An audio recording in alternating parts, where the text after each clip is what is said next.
December 1610.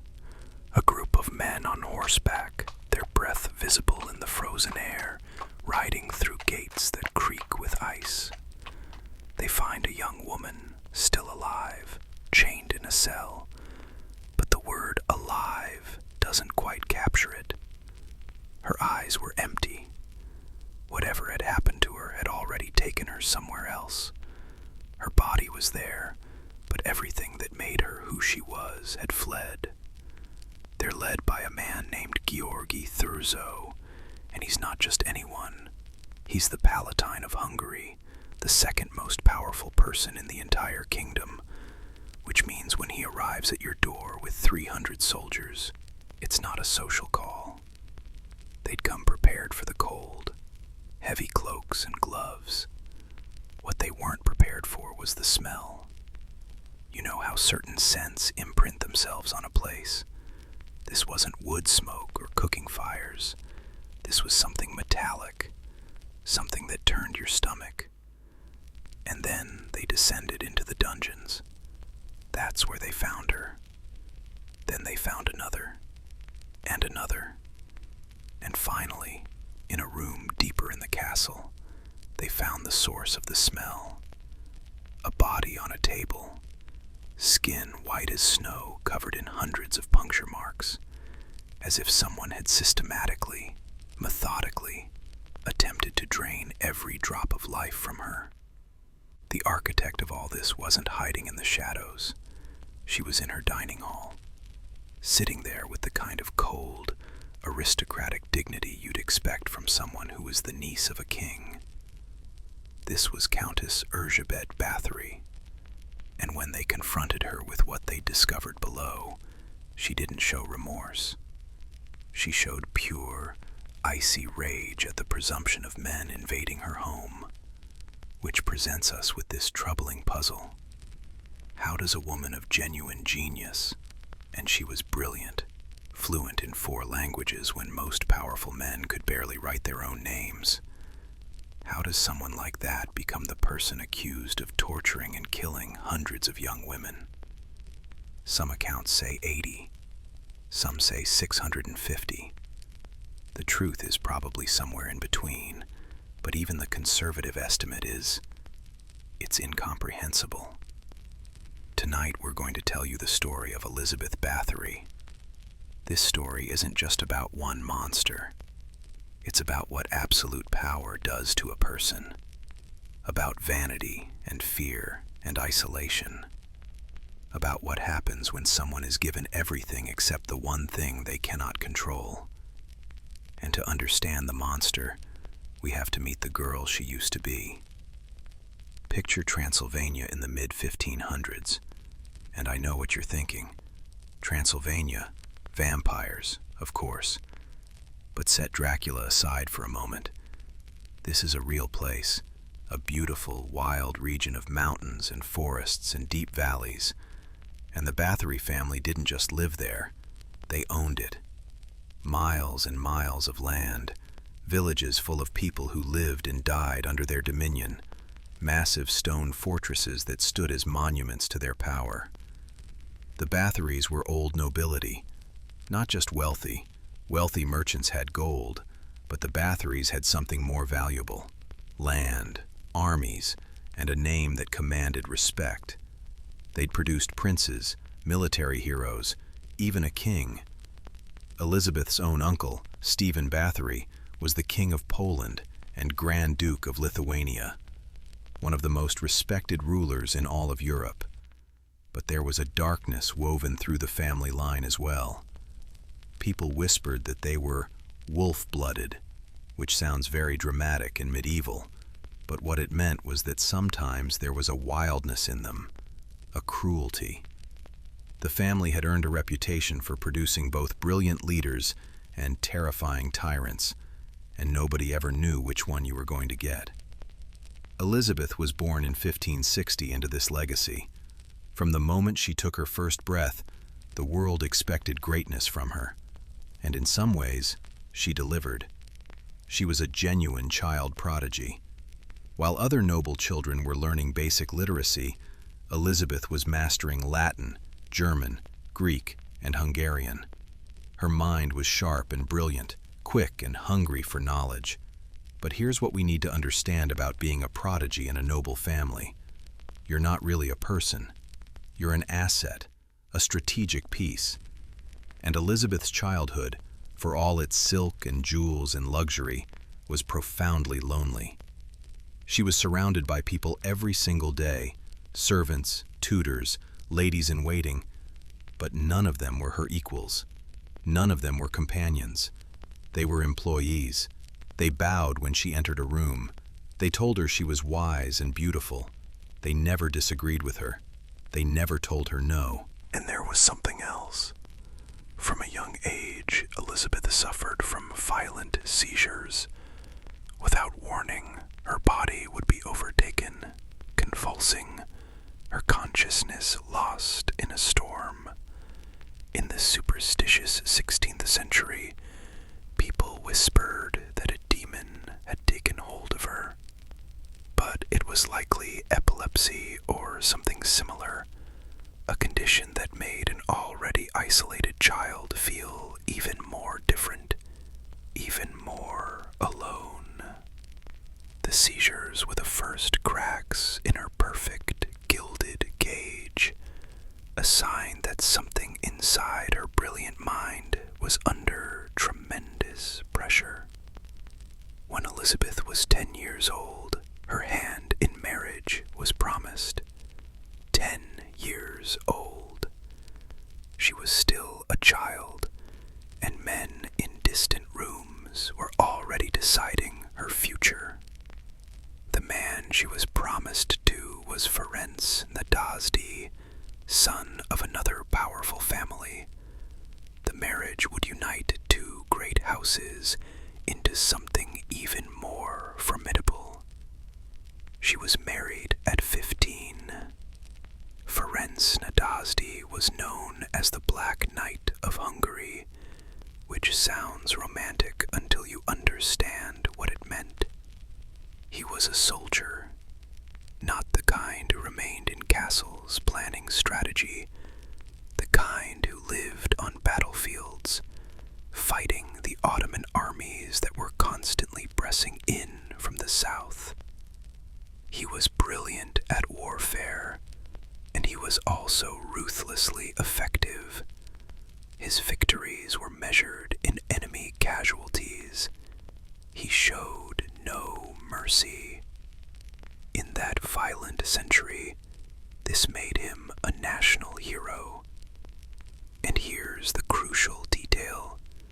Immediately after their wedding, this grand celebration of two powerful families joining together, Ferenc returned to war, and he stayed there for years at a time. Elizabeth was left alone.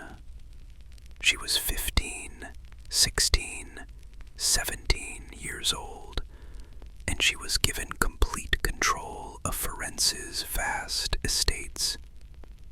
She wasn't waiting around with embroidery. She was running everything, collecting taxes, managing thousands of people, ensuring armies were fed and paid. She was essentially governing a small kingdom, and the people who worked for her learned quickly.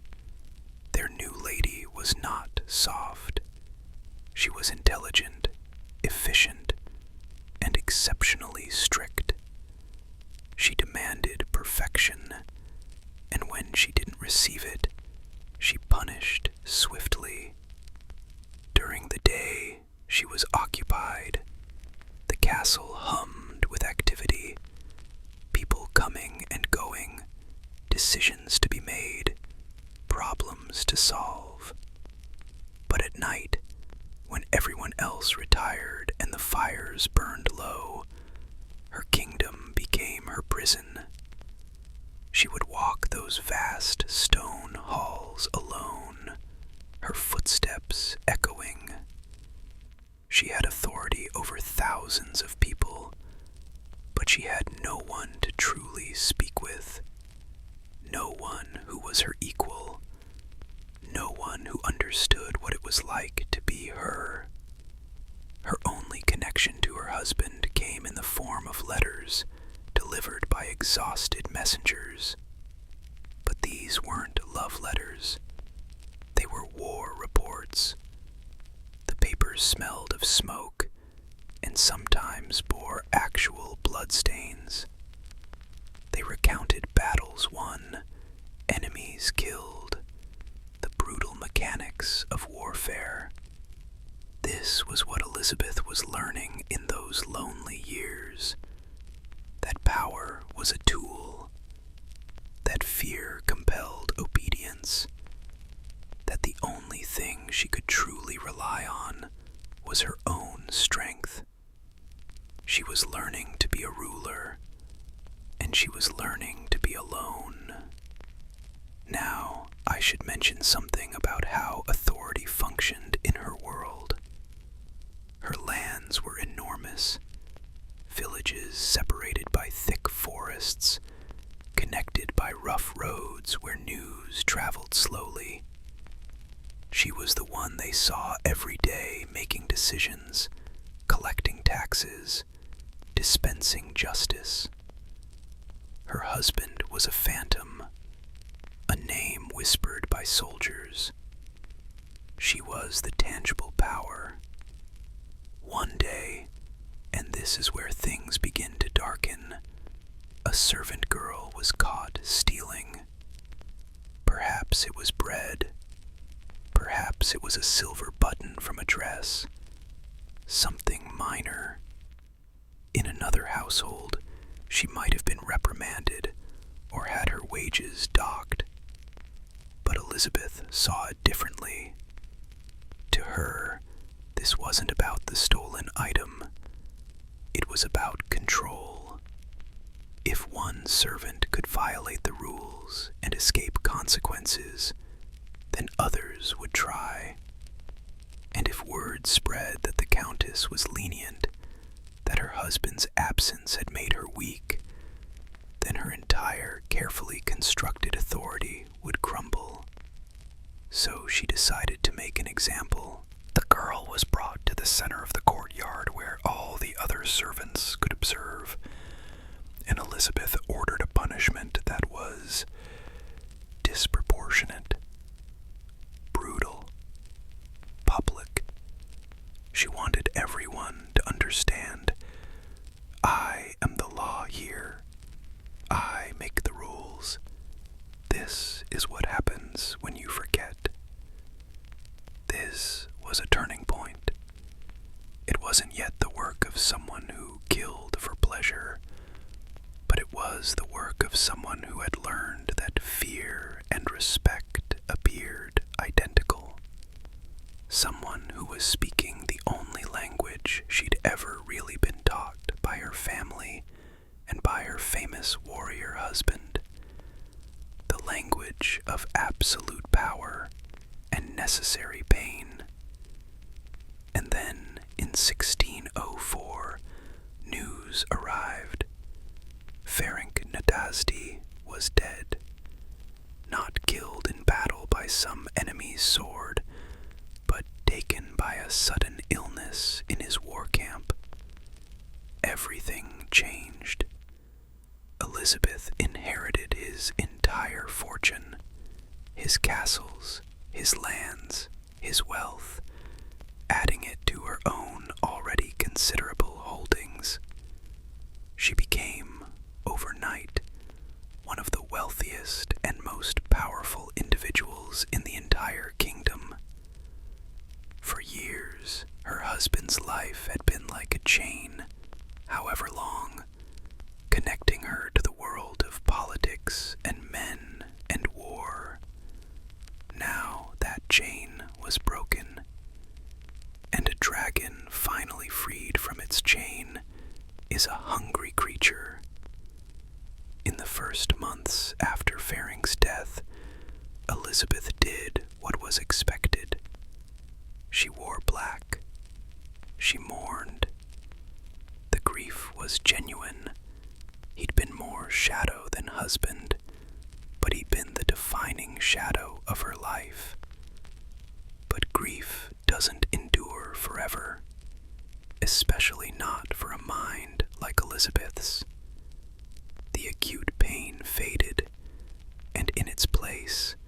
something else began to grow. Something quiet and dangerous. Boredom. For years, running her massive estates had been intellectually demanding. It had required all her focus, all her considerable intelligence.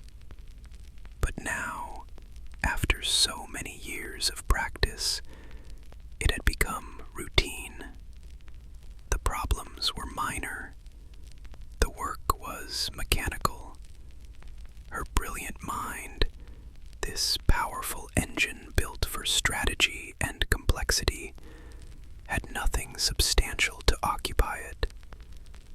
It was like a racehorse locked in a stable with nowhere to run, and the people around her weren't providing any intellectual stimulation. She was surrounded by servants, advisors, officials, but they weren't her peers. They were employees. They said yes. They bowed. They never challenged her. They never told her no. She was completely, utterly isolated at the apex of her own small mountain. So that immense energy, with no significant problems to solve, began to turn inward.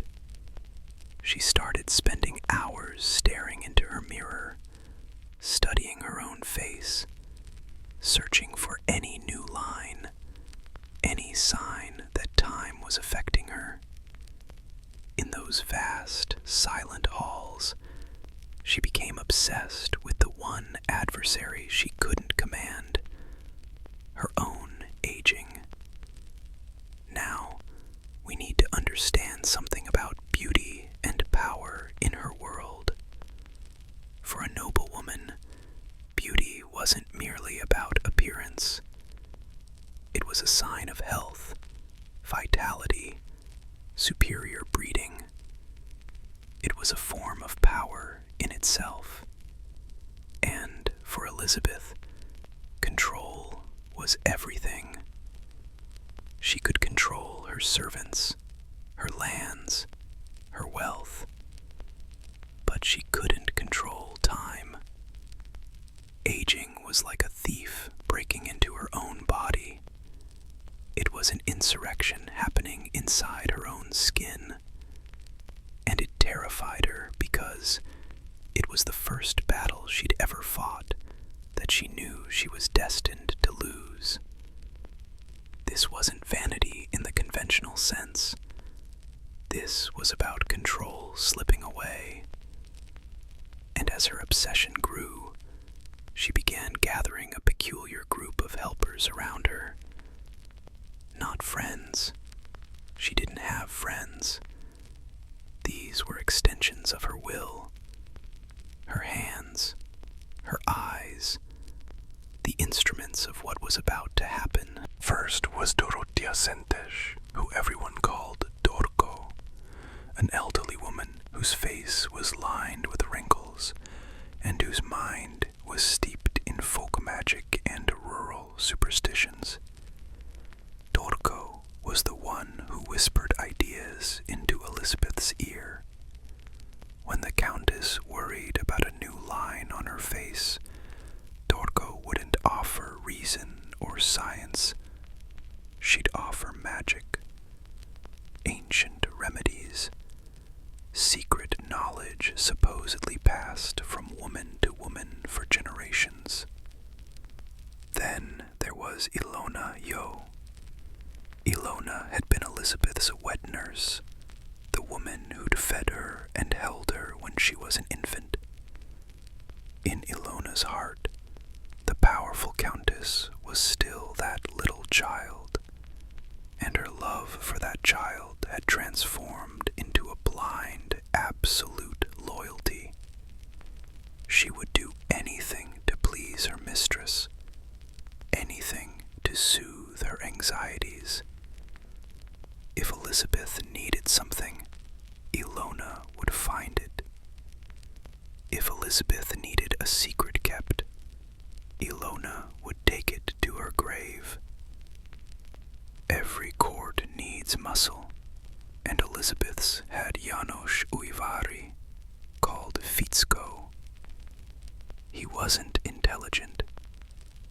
wasn't a thinker.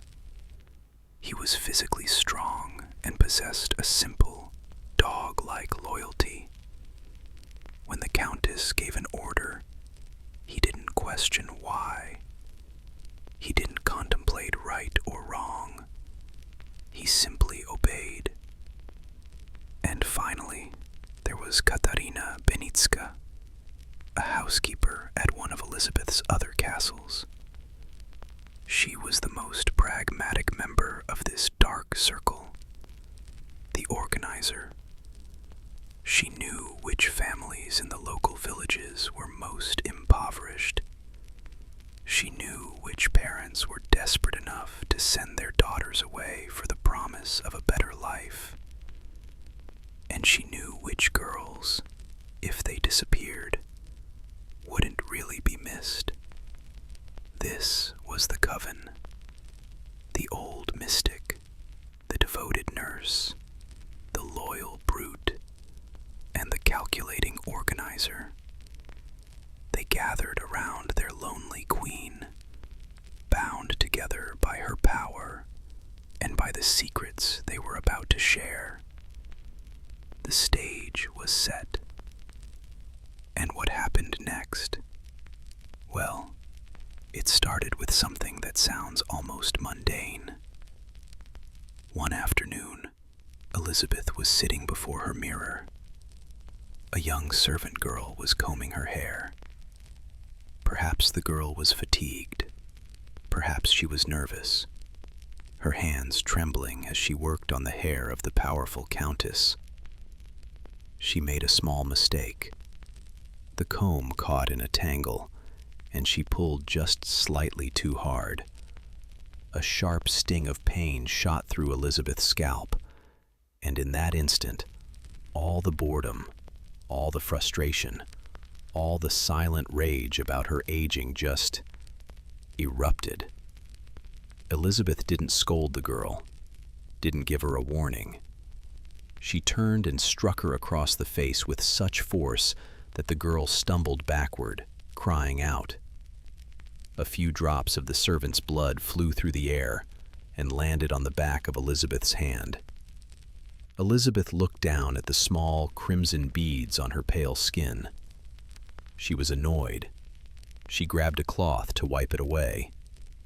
But as she cleaned her hand, she paused. Her eyes narrowed. The skin underneath seemed different, smoother, the color brighter, more vital. The small, faint lines seemed to have vanished. Was it real? Or did she simply want to perceive it so badly that her mind created the illusion? It didn't matter. In that moment, a terrible idea took root, an idea that connected her fading youth to the blood of the young, an idea that whispered, the suffering of another could be the secret to her own preservation. She looked from her own smooth hand to the crying, bleeding face of the girl, and for the first time, she didn't just see a clumsy servant. She saw a solution. She saw a harvest. Watching from the shadows was Dorco. The old woman understood her mistress's fear of aging. She saw the look in Elizabeth's eyes, not guilt, but discovery. And Dorco seized her opportunity. She moved close, her voice a low whisper. Blood, my lady. It's the oldest magic. The blood of a healthy young girl is like morning dew for the skin. It holds life. It can make old things new again. And with those words, the terrible thought became a methodology. The madness acquired purpose. This is how it began. Not with elaborate rituals, but with small, secret acts of cruelty. A servant would make a mistake, drop something, be too slow with an order. That would serve as the pretext. She'd be taken to a private room. Ilona would be there to calm her, assuring her everything would be fine. Fitzko would be there to restrain her.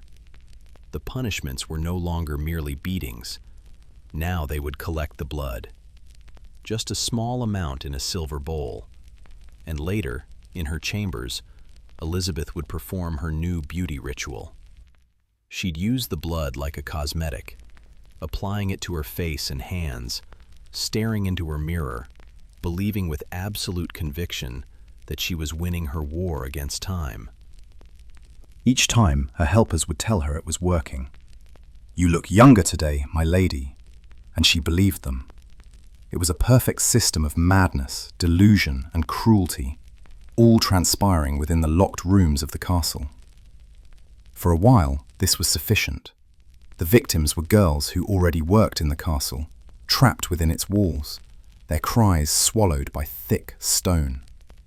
It was a contained horror, a secret kept by Elizabeth and her small, loyal circle. But the results were never adequate. The mirror was a cruel master, always demanding more. The small amounts of blood weren't producing the magic she wanted. She needed more. She needed a more potent supply. Soon, the girls inside the castle weren't enough. She needed to look beyond the walls, toward the villages filled with healthy young women whose lives were untouched by the darkness on the hill. The hunt was about to begin. Now we have to leave the Countess in her castle for a moment, because the real horror of this story isn't just about the monster, it's about the innocent people the monster destroyed. And to understand that, we need to meet one of them. Her name, let's call her Anna. Anna didn't live in a world of silk and silver. Her world was wood and mud and hard labor. She lived with her family in a small cottage with a dirt floor and a thatched roof. From the moment the sun rose, her day was filled with chores. Help her mother in the garden, fetch water from the village well, watch over her younger brother while he played. Her hands were roughened from work, not softened with lotions. Her clothes were simple and mended. Anna didn't dream of becoming a queen. She dreamed of new shoes for winter, ones without holes. She dreamed of a harvest abundant enough that her family would have a full pot of stew every night. Perhaps, on quiet evenings, she dreamed of meeting a kind boy from the next village, of falling in love, of having a small family of her own someday. Her world was the warm sun on her face in summer, the smell of baking bread from her mother's oven, her brother's laughter.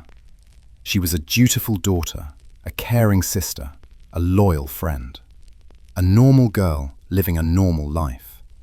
And high above her village, on the hill, the woman in the castle was looking for new harvest.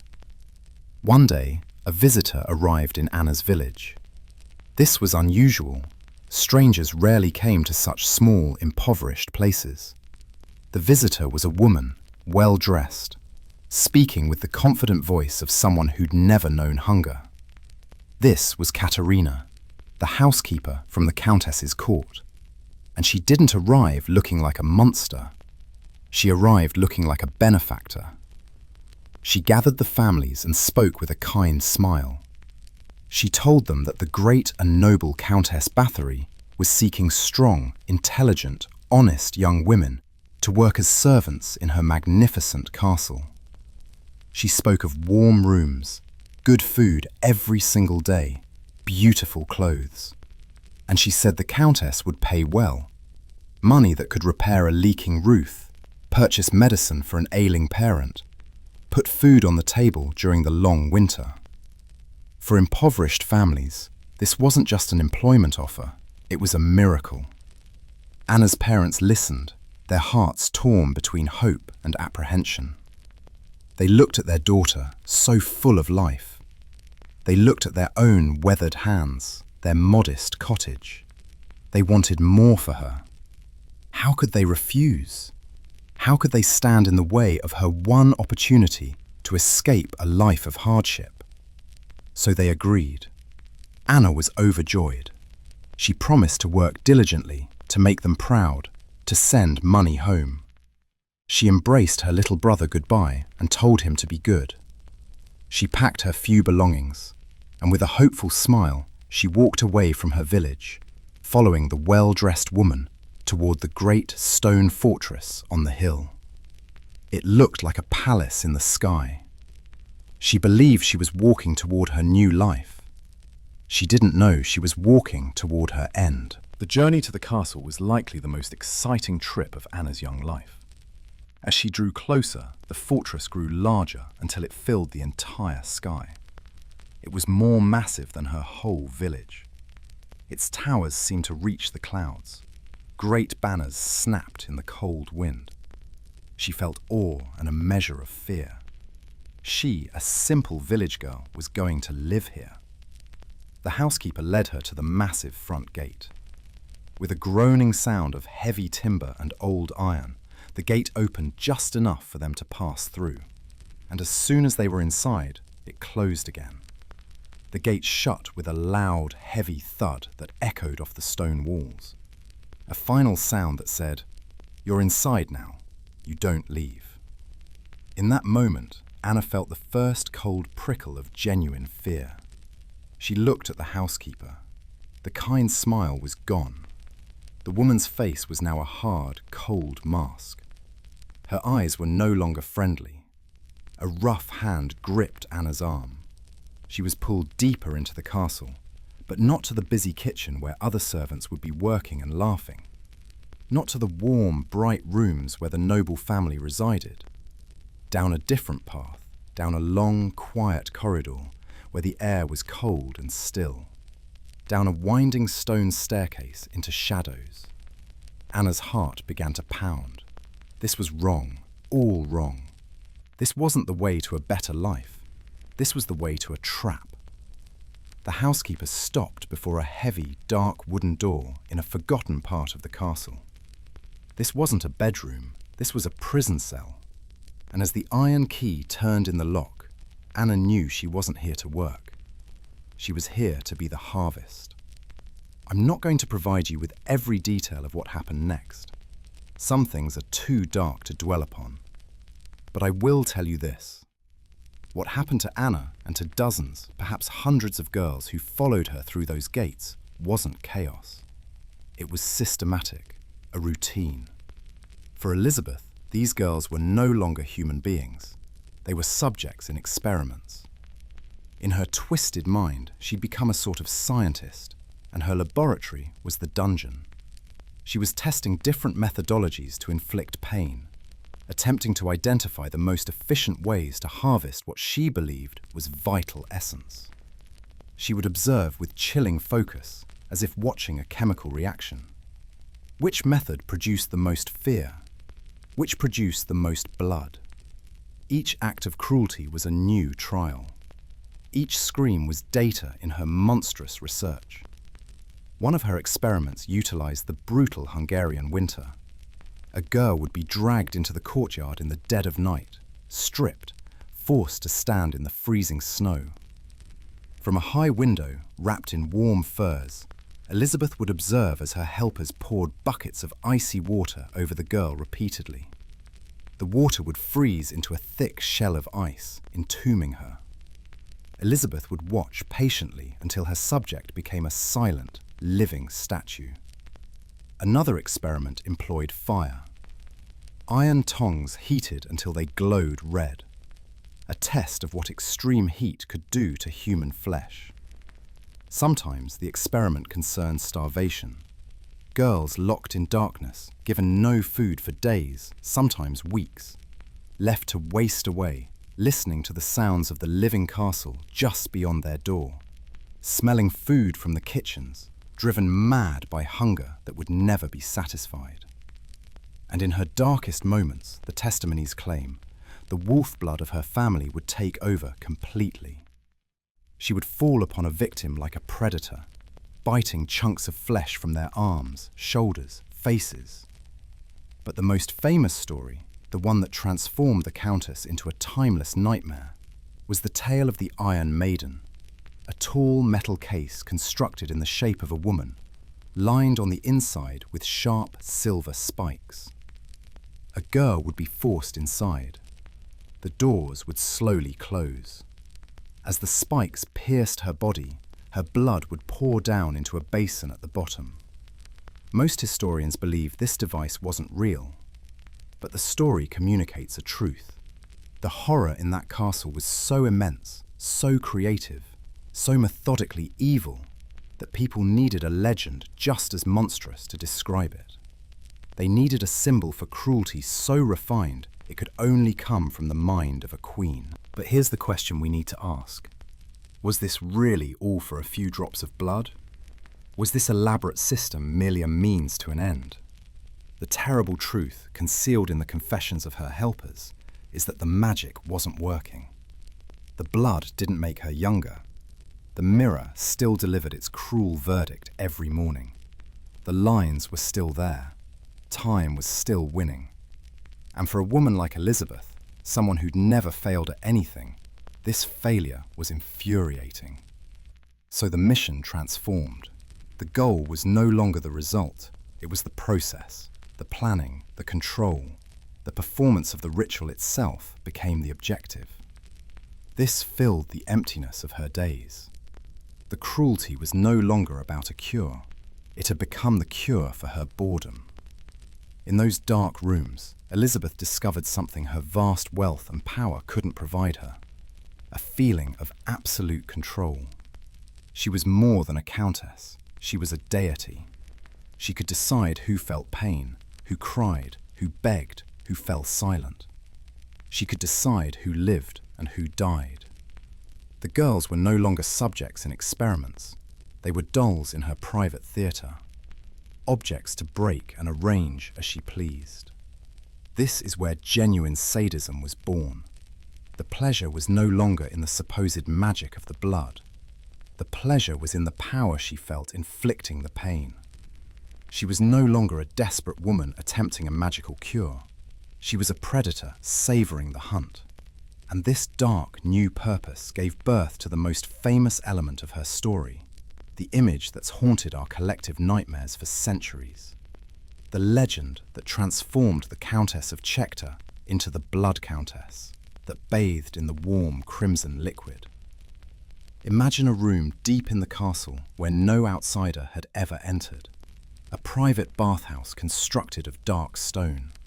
The air thick and warm with steam, sweet with expensive oils and perfumes designed to mask another, sharper scent that clung to the walls. In the centre, a large pool made of white marble. But tonight, the marble is stained deep crimson. The pool isn't filled with water, it's filled with freshly drawn blood. The Countess enters. Her helpers follow like silent spectres, their faces illuminated by flickering candlelight. They don't speak. This is a sacred moment in their dark religion. Elizabeth lets her robes fall. She descends into the pool, feels the unnatural warmth on her skin. She closes her eyes, leans her head back. In her mind, this isn't the blood of the dead. It's the very essence of life itself, a magical fountain of youth. And she's its only devotee. She believes that with every moment spent in this terrible bath, her skin is becoming smoother, her body younger. She's defeating time itself. She's washing away her own mortality. It's a perfect, horrifying image, and it's almost certainly fiction. The story of the bloodbath was never mentioned in the hundreds of pages of testimony from her trial. Her own servants, who confessed to every other unspeakable act, never spoke of this. The legend appeared in writing much later, a dark flower that grew from the soil of her actual crimes. But the legend survives for a reason. It's a perfect symbol for the truth of her psyche. She may not have literally bathed in blood, but she wanted to. She wanted to envelop herself in the life she'd taken. She wanted to wear the youth of her victims like armor against the cold truth of her own aging. The bloodbath is a nightmare that reveals the architecture of her desire, a desire so monstrous it could only be remembered as a dark fairy tale. Inside the castle walls, Elizabeth inhabited her dark dream. But outside, in the world of the living, the nightmare was becoming tangible. One missing girl is a tragedy. 2 is a coincidence. But after 3, 4, 10, 20 girls disappear from the villages surrounding the castle, it's no longer a coincidence. It's a pattern. It's a predation. Fear began as a quiet whisper between grieving mothers, but soon it spread like contagion through the entire region. Life in the villages changed fundamentally. Families ceased allowing their daughters to walk alone. A knock on the door from a well-dressed stranger was no longer a sign of opportunity. It was a harbinger of terror. The site of the castle on the hill, once a symbol of power and protection, now felt like a curse, a shadow that loomed over their lives, a place that devoured children. People were too terrified to speak the Countess's name. To speak against her was to invite her attention, and nobody wanted that. So they gave the evil on the hill a new name, one from dark fairy tales. They called her the Ogre of Csejte, and the whispers were growing louder. They began to reach the ears of people with authority. A local Lutheran minister named István Magyari started hearing terrible stories from families in his congregation. Local officials noticed that too many young women's names were vanishing from their records. The fear was no longer merely the sorrow of impoverished peasants. It was becoming an open secret, a problem that responsible men couldn't ignore indefinitely. But what could they do? The woman in the castle wasn't just a landowner, she was a Báthory. Her family were princes and kings. Her power felt as elevated and untouchable as the stone walls of her fortress. Who would dare confront the ogre when the ogre was a queen? For years, Elizabeth was safe. As long as her victims were daughters of poor peasants, their cries were just whispers in the wind. Their lives were deemed expendable, and the world of powerful men didn't care.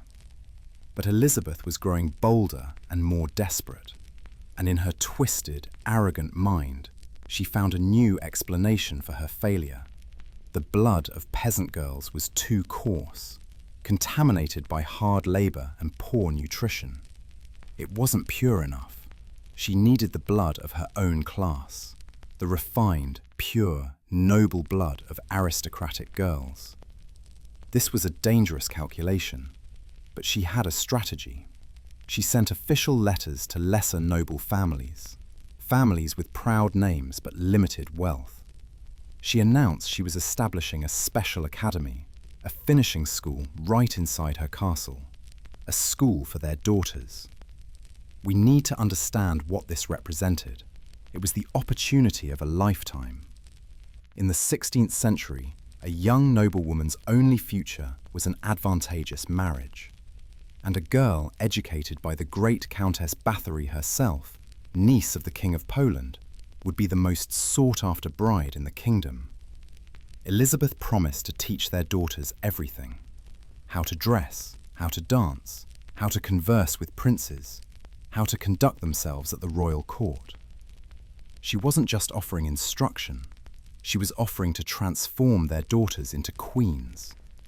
For ambitious families, this was impossible to refuse. These families lived at a distance. They didn't hear the fearful whispers of peasants, and even if they had, they wouldn't have credited them.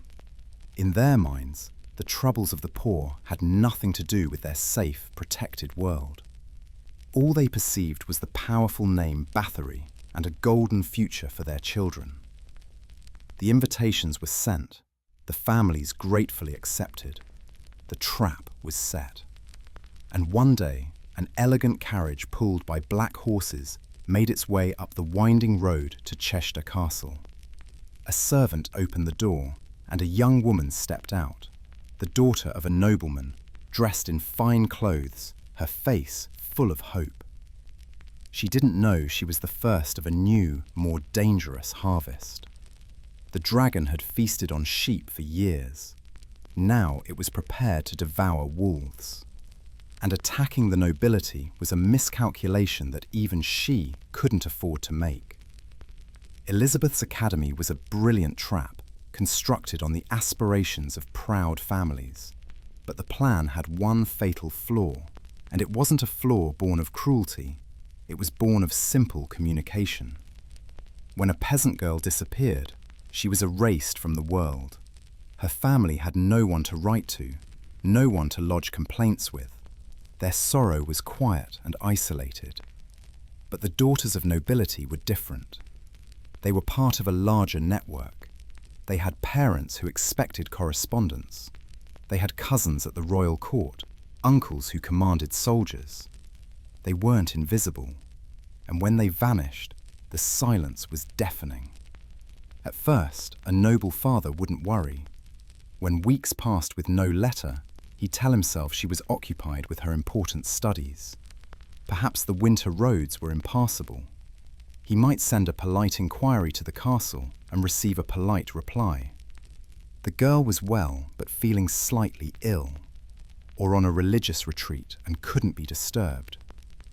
The excuses were always perfectly crafted, believable. But then two fathers, old friends who'd fought together in wars, Might meet at a wedding. They'd discuss their families. One would mention his daughter studying with Countess Báthory. The other would say his daughter was there as well. They'd speak of the strange silence, the absence of letters, and they'd discover both daughters were supposedly indisposed at the exact same time. In that moment, cold fear would replace trust. This was no longer coincidence. This was a pattern. The polite inquiries ceased. They were replaced by worried demands, then by angry accusations.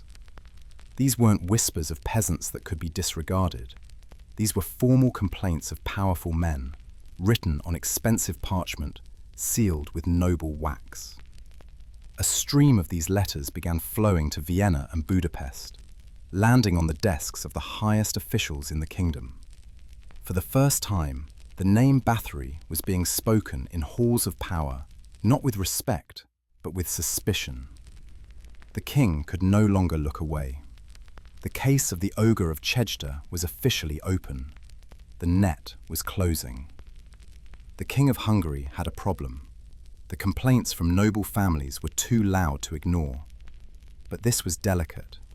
He couldn't simply send soldiers to raid a Báthory castle. To hunt a creature this powerful, you needed a particular kind of hunter.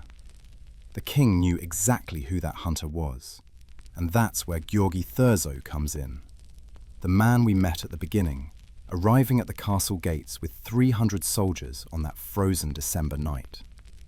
Thurzó was the Palatine of Hungary, the second most powerful title in the kingdom, the king's right hand, a distinguished judge, a powerful general. When he spoke, it was with the authority of the king himself. He was one of the few men whose power could rival Elizabeth's own. And in a strange twist of fate, he was also her cousin. The king summoned Thurzó to court and gave him a direct, confidential order. Go to the lands of Countess Báthory. Determine if these rumors are true. If they are, put an end to it by any means necessary. With that order, the situation transformed. This wasn't a grieving father or a local priest attempting to find justice. This was the state itself, moving silently and methodically. Thurzó was patient and astute. He understood that an accusation against a Báthory needed to be an impeccable weapon, sharp and unassailable. So before he acted, he gathered evidence. He sent trusted men, disguised as ordinary travelers, into Elizabeth's territories. They didn't arrive to command. They arrived to listen. They moved quietly through villages, promising the king's protection to anyone brave enough to speak. And gradually, after years of terrified silence, testimonies began to emerge. Thurzó's men recorded everything, every name, every date, every heartbreaking detail. The pages filled with quiet tragedy. One testimony came from a father, a minor nobleman. "The countess promised to make my daughter a true lady," he said, his voice heavy with guilt. "I gave her a small purse of coins for her journey. I watched her carriage depart. It was the last time I ever saw her." Another came from a young woman who'd escaped. She showed the investigators small white scars covering her arms and hands. It was a game to her, she whispered. Some days she'd summon us to her room, merely to prick us with needles, to see if we'd flinch.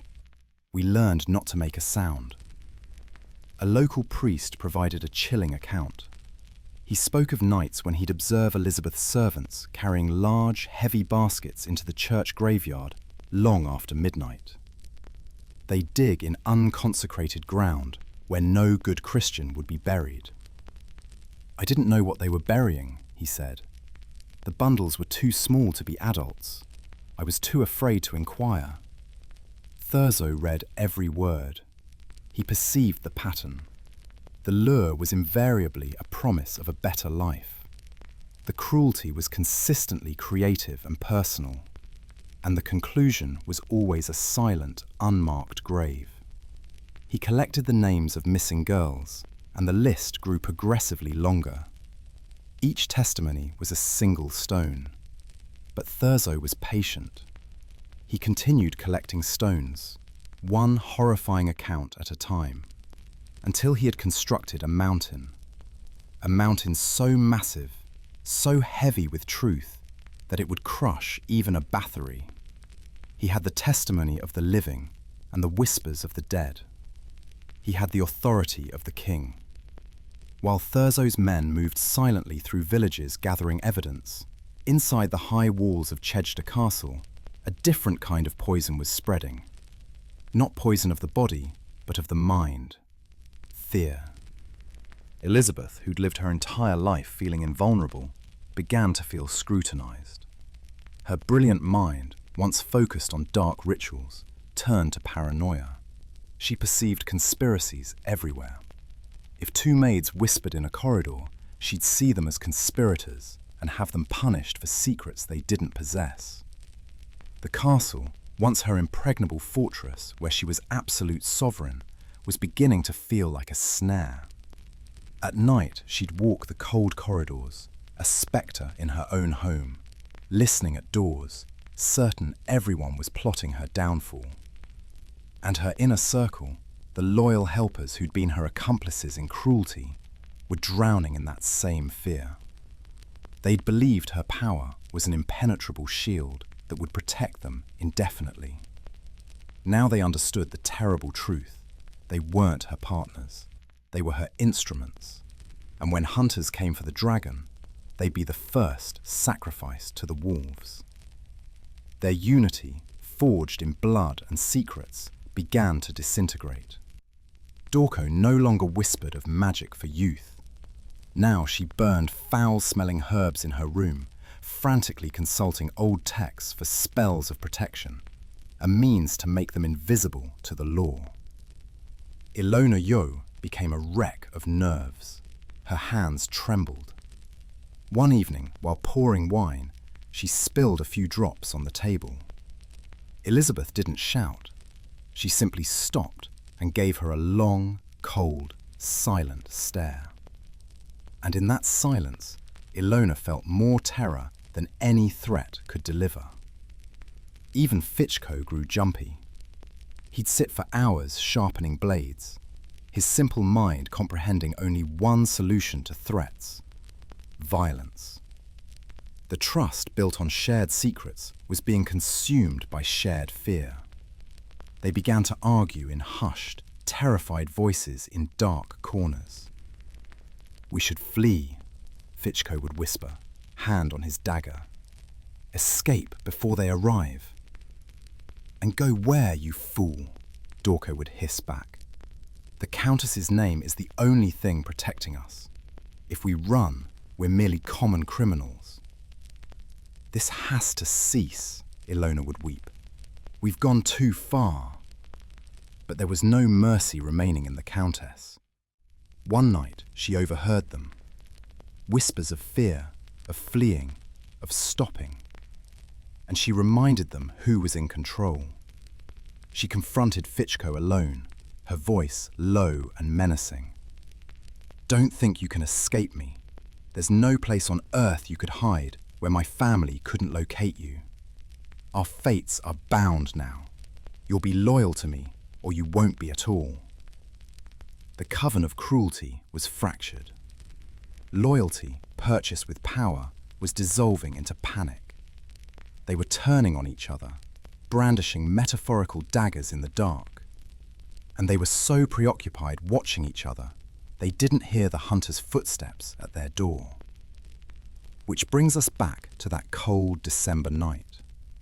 Thurzo arriving with his soldiers, the splintering of timber, the flood of armed men through the castle halls. The apprehension of Elizabeth's inner circle was swift. Dorko was dragged from her room, muttering curses. Ilona was discovered weeping in a corner. Fichko was subdued by 4 soldiers.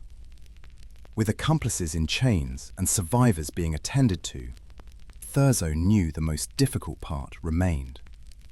He left his men to secure the dungeons and walked back up the stone staircases alone. His footsteps echoed in the now silent castle. He had to confront the dragon herself. He found her in the great dining hall. The room was warm, illuminated by a roaring fire. At the head of a long, empty table sat Elizabeth Báthory, dressed in black velvet. As he entered, she looked up, her face a mask of cold, aristocratic fury. She wasn't afraid. She was affronted. Thurzo stood before her. He didn't need to present her with the evidence he'd collected. The evidence was crying and bleeding in the dungeons below. He simply informed her he was acting on the king's authority, and her time as unquestioned ruler of Csejte was concluded. His soldiers waited for the order to seize her, to place her in iron chains like her servants. But Thurzo understood the reality of their world. He looked at the woman before him. She was a monster. But she was also a Báthory. To place a woman of her power on public trial would create a scandal so immense it could destabilize the entire kingdom. So Thurzo made a decision that shocked his own men. He didn't order her arrest. He looked at the most prolific killer the kingdom had ever known and simply sentenced her to house arrest. She was forbidden from ever leaving her castle again. The monster had been discovered. Her servants were in chains, her secrets unearthed. But the dragon itself was too powerful to be caged like a common criminal. The trial began in winter 1611. The great hall filled with the most distinguished judges and officials in the kingdom. The air was heavy with terrible secrets about to be revealed. But as the trial began, everyone noticed the same conspicuous absence. There was an empty space where the most important person should have been. Countess Elizabeth Báthory was not on trial. Her family name was still a shield protecting her from the final humiliation of public judgment. Instead, the court would try her helpers, her hands and teeth. In the center of the room stood Ilona Jo, Dorko and Fichko. They were no longer proud, feared servants. They were pallid, emaciated, broken, eyes filled with terror of their imminent deaths. And now, to save themselves, they were prepared to reveal everything. One by one, they were brought forward to confess. Each attempted to blame the others. Each attempted to minimize their own culpability. Ilona spoke through tears. I only acted out of devotion and fear for my mistress. The Countess commanded it all. She was my lady. I held her when she was an infant. How could I refuse? She has a terrible temper. I was afraid she'd kill me as well. Dorko attempted to claim innocence of the worst atrocities. I only suggested old remedies, simple magic. It was the Countess who demanded blood. The others enjoyed the cruelty far too much. Fichko, the simple-minded brute, said he was merely following orders. I'm not intelligent enough to plan such things. I only did what the women instructed me. The Countess and Dorko planned everything. I was merely a tool in their hands. They each pointed fingers. But every confession, every tear, every desperate excuse recounted the same horrifying narrative. They described the girls, their names, their faces, the needles, the beatings, the freezing water, the fire. They painted a picture of a castle transformed into a factory of suffering. And every account, regardless of who told it, was an arrow flying from that courtroom straight toward the silent castle on the hill. They were all describing the same monster, Elizabeth Báthory. The judges had heard sufficient evidence. The guilt of the 3 servants was beyond doubt. The verdict was swift and the sentence ruthless. Justice in the 17th century was harsh and violent, designed to instill fear. For the 2 women, Dorko and Ilona, the court decided on excruciating punishment. First, their fingers, the very fingers that had assisted their mistress, were to be torn from their hands with hot iron pincers. After this, they'd be tied to wooden posts and burned alive, so their bodies and dark secrets would turn to ash. For Fichko, the court determined his culpability was lesser. His punishment was quicker but equally final, beheading with a single sword stroke. Several days later, the sentence was executed. A large crowd gathered to observe. They watched as the helpers of the Blood Countess paid the price for their crimes. The instruments Elizabeth had used were now destroyed. The hands that had assisted her in committing terrible crimes were gone. The coven of cruelty was annihilated. But everyone in that crowd, watching smoke rise into the grey winter sky, was thinking the same thing. The servants were dead, but what about their master? What about the monster herself? The answer would frustrate those who sought true justice. Elizabeth Báthory would never stand before a judge. She'd never be brought before a crowd to answer for her crimes. Consider who she was. Not just a killer, but a Báthory. Her uncle had been king of Poland. Her family was connected to every great noble house in the kingdom. To place a woman of her immense power on public trial would be a monumental scandal.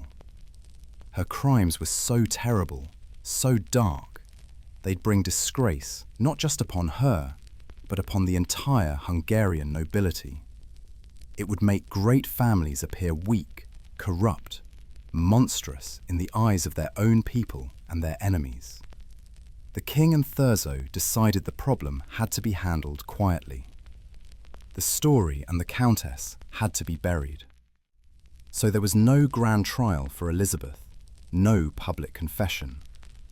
The families of hundreds of girls she destroyed would never get to look her in the eye and witness her judgment. The queen was too powerful to be tried like a common person. Her crimes were considered too shameful to be spoken of in open court. But that didn't mean she'd escape punishment. Thurzo had planned a different sentence. A punishment not about swift death, but about slow, silent, complete erasure from existence. The king and his palatine decided on a punishment that was, in many ways, more terrible than swift, merciful death. A public execution would have been a spectacle, making her a martyr or legend in a single fiery moment. But mercy wasn't the objective. Thurzo, the hunter who'd studied his prey so meticulously, designed punishment not for her body, but for her psyche. The goal was humiliation. Slow, silent, complete erasure from the world. They didn't send an executioner to her castle, they sent masons. By order of the king, Elizabeth Báthory was sentenced to be imprisoned within her own home, in a small suite of rooms in the highest tower of Csejte Castle. She'd be trapped indefinitely inside the very symbol of her power. She likely stood in proud, furious silence as the work began. She wouldn't give them the satisfaction of tears, but she'd listen to the sounds of her own entombment, the wet scraping of the trowel, the heavy slap of mortar, the dull, solid thud of each brick being laid. These were the sounds of her world contracting, one brick at a time. First, they sealed the windows. She'd have watched as the view of her domains, the forests she owned, the villages she ruled, was slowly obliterated. The light grew progressively dimmer until a final brick was placed and the sun was stolen from her forever. Then they moved to the doors. The sounds of the castle, voices of servants, the life of the home she commanded, all faded as walls grew thicker. Finally, the last brick was set. No handle, no key, no lock, only a solid wall of stone. In the wall, a single small aperture was left, just large enough for a plate of food to be passed through. She was now a spectre in her own house. This punishment was a masterpiece of poetic, terrible justice. It took from her everything she'd ever valued. Consider it, the woman obsessed with her own reflection, who'd stared into her mirror every day fearing the slightest sign of age, was condemned to exist in total darkness. She'd never see her own face again. The mirror, her tyrant and obsession, was now a useless object in a black room. The woman with a deity complex, who delighted in the ultimate power of deciding who lived and died, was now utterly powerless. Her entire existence depended on an anonymous guard's hand pushing bread and water through an opening. She who'd commanded thousands couldn't command even a single candle to be lit. The woman whose family name was her greatest source of pride was now a nameless creature in a stone box. Her name, Báthory, which had shaken kingdoms, was now forbidden. She was alive, but for the rest of the world, she'd ceased to exist. The woman who'd lived in decadent luxury, surrounded by silk and sleeping in feather beds, was left with nothing but cold stone floor and rags on her back. And perhaps the most fitting justice, the woman who'd filled her castle with the screams of hundreds of victims, was condemned to absolute, unending silence. No more servants to command, no more girls to torture, no more accomplices to conspire with. Only Elizabeth, alone in the dark, with nothing but the endless echo of her own thoughts and the memory of every terrible thing she'd ever perpetrated. A swift execution would have been an escape, but this wasn't an escape. This was a cage perfectly constructed for the monster it was meant to contain. She'd been erased, and so days turned into nights, and nights turned into years. For nearly 4 years, Elizabeth Báthory existed in her stone tomb. She couldn't see sun rise or set. Changing seasons, the green of spring, the warmth of summer, meant nothing to her now. Her world was only darkness and silence, broken once daily by the scraping sound of a plate being pushed through the opening. This leads us to one final unanswerable question. What does a mind like that do when left alone in the dark with nothing but its own memories? Did she feel any regret? In the unending silence, did she finally hear the ghostly echoes of screams that had once filled her castle? Did she see the faces of hundreds of girls she'd destroyed? Or did her great Báthory pride refuse to fracture even at the end? Did she spend her final years not in sorrow, but in pure, cold rage? Was she angry at her victims for being weak? At her helpers for confessing? At Thurzo and the king for daring to challenge her? Did she die believing she'd done nothing wrong? No one will ever know. Her final thoughts are the one secret she took to her grave. In late summer 1614, a guard came to her cell to deliver her daily meal. He pushed the plate through the small opening, but heard no sound from inside. He called out. No reply. After waiting, he summoned the captain of the guard. They decided to break down the wall. The same masons who'd sealed her in were called back to release her. With hammers and chisels, they broke through stone and mortar, letting light spill into her tomb for the first time in years. They found her lying on the floor, cold and still. The great and terrible Countess Elizabeth Báthory, the ogre of Csejte, the Blood Countess of legend, had died just as she'd lived the last 4 years of her life, utterly and completely alone. In silence, absolute darkness, a prisoner in her own home.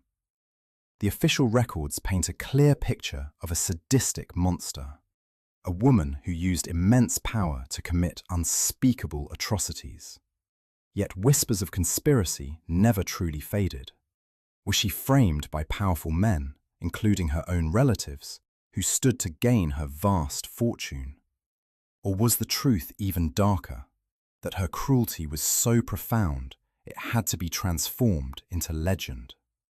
Over the centuries, the historical facts of her case, the missing girls, the torture, the trial, were embellished with tales of bloodbaths and dark magic. The real-life horror of the Countess became a blueprint for the fictional horror of the vampire, forever linking her name to the shadow of Dracula. Her story forces us to confront the terrifying nature of unchecked power, about what happens when someone brilliant and ambitious is given everything except genuine human connection. When someone's only source of control becomes control over others' suffering. The villagers around Csejte Castle remembered. For generations, mothers would tell their daughters, "Don't go near the castle on the hill." Long after Elizabeth's death, long after the castle fell into ruin, that fear persisted. Because some horrors are too immense to forget. Some names carry weight across centuries, and sometimes, late at night, when you're drifting off to sleep, you might contemplate, how many other castles have secrets sealed behind their walls? How many other powerful people throughout history discovered that absolute power revealed not their best selves, but their worst? Elizabeth Báthory wasn't born a monster. She was born a girl, brilliant, isolated, trapped in a gilded cage of expectations and power. Somewhere along the way, that girl disappeared, and something else took her place. Something that would haunt our nightmares for 400 years. The line between history and myth blurs in her story.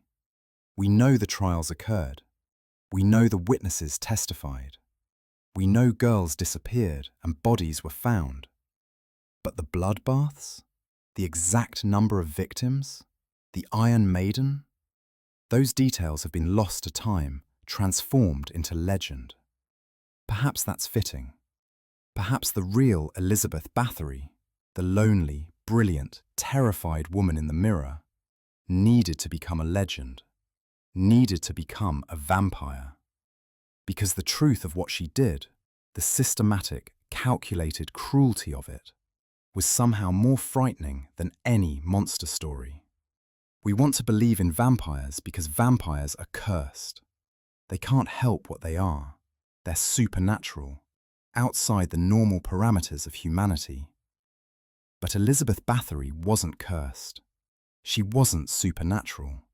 She was human, making human choices, wielding human power in inhuman ways. And that's the real horror, isn't it? That it doesn't require magic or curses or demonic possession. It merely requires power, fear, isolation, and time.